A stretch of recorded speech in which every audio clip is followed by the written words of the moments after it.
Ce sont précisément 66 823 candidats qui frappent aux portes du CAFOP, Centre d'aptitude et de formation pédagogique, pour la session 2023.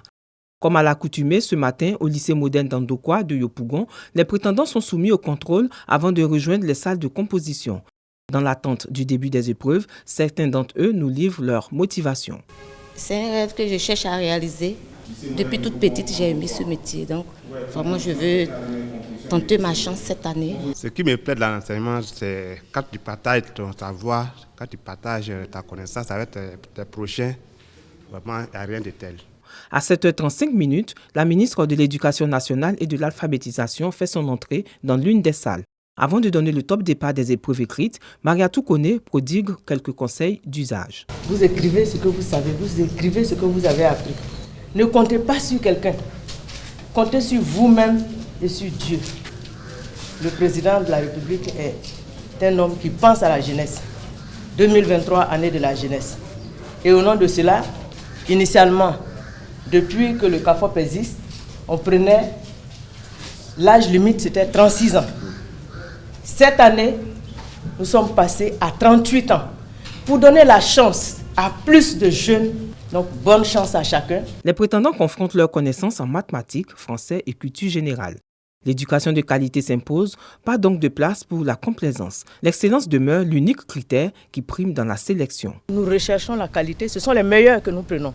Les 5000 premiers candidats, nous sommes dans une éducation de mérite, de qualité, dans la transparence et dans l'équité. Ça veut dire que n'importe qui, respectant les critères, peut se présenter au concours du CAFOP. Et s'il est parmi les meilleurs, il est admis. La proclamation des résultats d'admissibilité est prévue pour le vendredi 20 mai prochain. Quant aux résultats définitifs, ils seront publiés le 30 juin prochain. Plus de détours de 135 km via Yamoussoukro pour aller de Saint-Fra à Boisflé et vice-versa.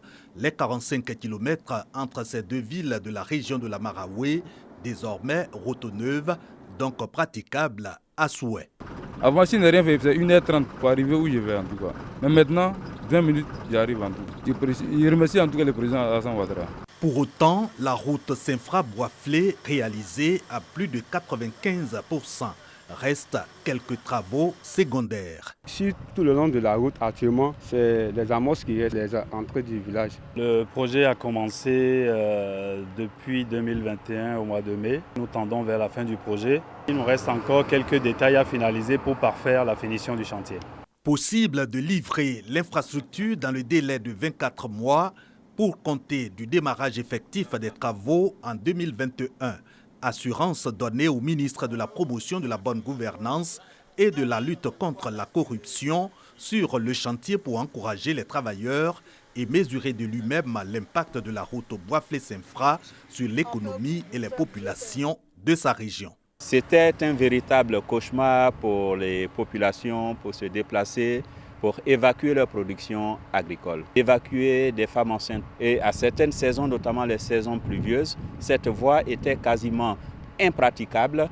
Pour faire 45 km, il fallait passer par Yamoussoukro, donc on prenait à peu près 2 heures, 3 heures de route.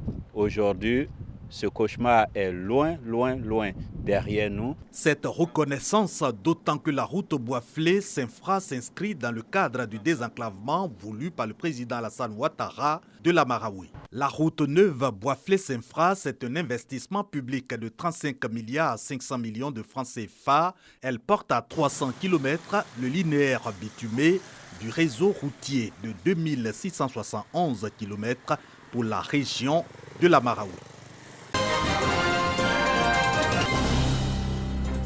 S'il permet d'apprécier l'évolution des travaux de construction, l'indicateur avancé des BTP est devenu aujourd'hui obsolète, dans un contexte de grande mutation du secteur des bâtiments et travaux publics, marqué par l'installation de nouvelles unités et l'apparition de nouveaux matériaux de construction.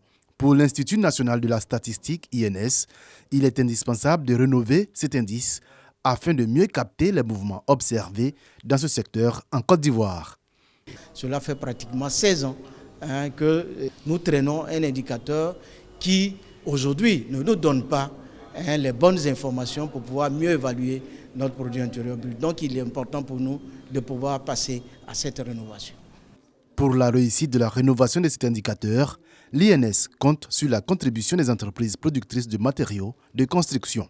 Que nous sortons ces indicateurs aussi doivent leur servir pour qu'ils sachent quelle est l'évolution dans leur secteur et pour qu'ils puissent prendre certaines mesures au niveau national.